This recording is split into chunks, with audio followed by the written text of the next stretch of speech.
Hello, this is a video tutorial walking you through the book a video meeting process. So in this example, I will be a distributor. I am going to go through the NAED Virtual Suite directory and request to book a meeting with a supplier. And I will show you on your end as a supplier what that looks like to receive that meeting request. So I'm going to share my screen. And then what I have up here is the virtual suite directory, and I'm going to page through and I find Girard Electric. And I review their page and decide that I want to learn more about light control. So I'm going to go ahead and book a meeting. So what happens is a book a meeting page similar to this will pull up for any of the company hosts that you select. It will have their headshot, their name, their title, company, as well as their phone number and email address. And then it gives you the option for the distributors to book a 15, a 30, or a 60-minute video meeting. So for this example, I am going to select a 30-minute video meeting. And what that does is that will then bring up a calendar. And for this example, it is showing my full calendar, but for the meeting itself, for the NAD Virtual Suites meeting, the only days that will show up that are available are August 24th, 25th, and 26th. So then we'll just select August 24th at 9 a.m. The distributor will then have to fill out their name, email, company, and phone number. They can also add additional notes. So I'd like to discuss more on light control. And then if they'd like, they can add additional people from their team to this meeting. And I'm going to go ahead and select done. So my booking request has been submitted. All right, so now that I've requested this 30-minute video meeting, as a supplier, you will receive an email that says action required, booking request has been submitted, and it will say by the name of the person and the company and the amount of time for the video meeting. So for this example, I, Mackenzie Cunningham from Connect Me, have requested a 30-minute video meeting. And it also details out the information within the email. And then I'm going to select approve, and that will pop up to this screen here.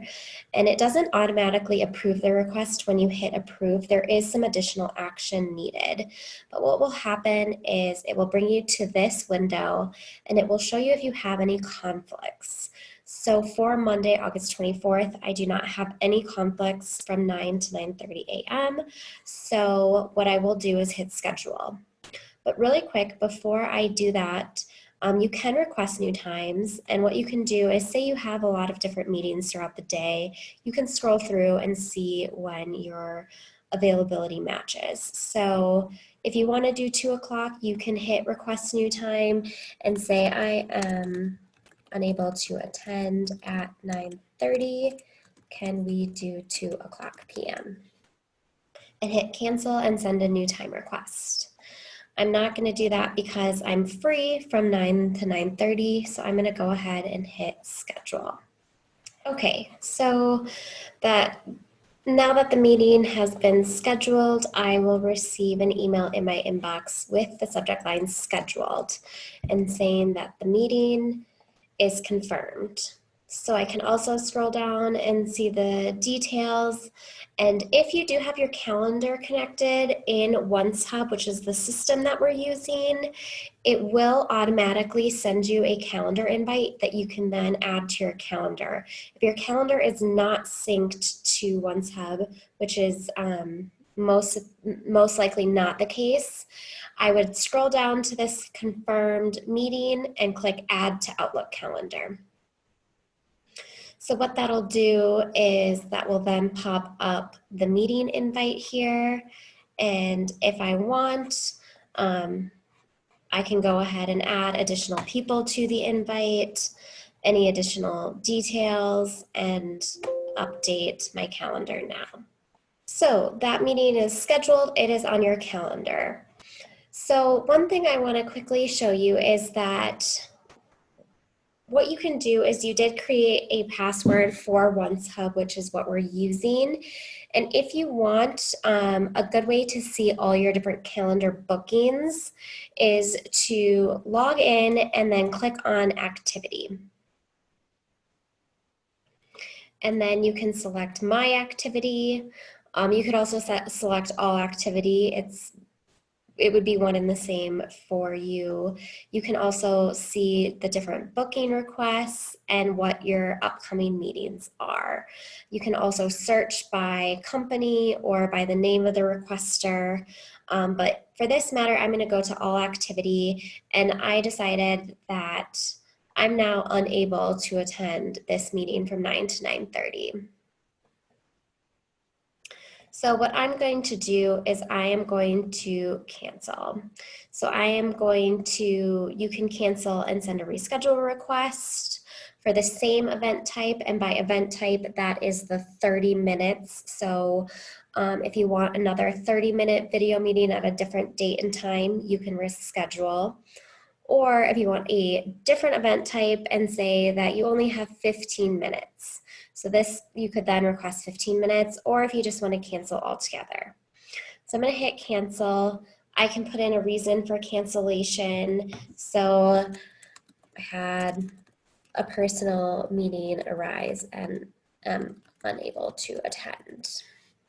And then hit next. And then you would cancel the booking.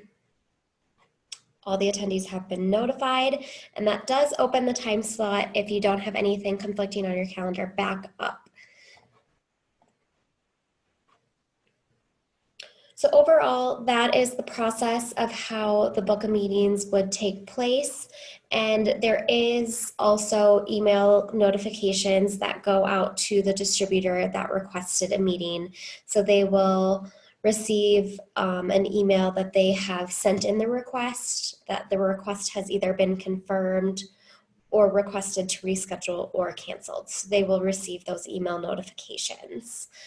That is everything for the book a video meeting. One thing,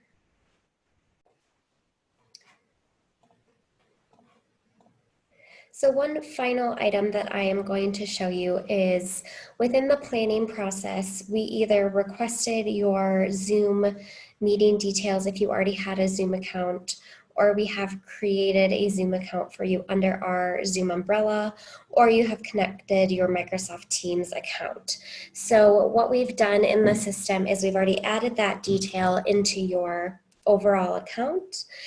So when you do add that calendar invite to your calendar, you can scroll down and you'll see here, please click this URL to join. So when it is time for that meeting, when you go to your calendar, show you an example here, and click on that meeting to join, you would then just click the Zoom link, open Zoom meetings, and then you would join that meeting. Thank you so much.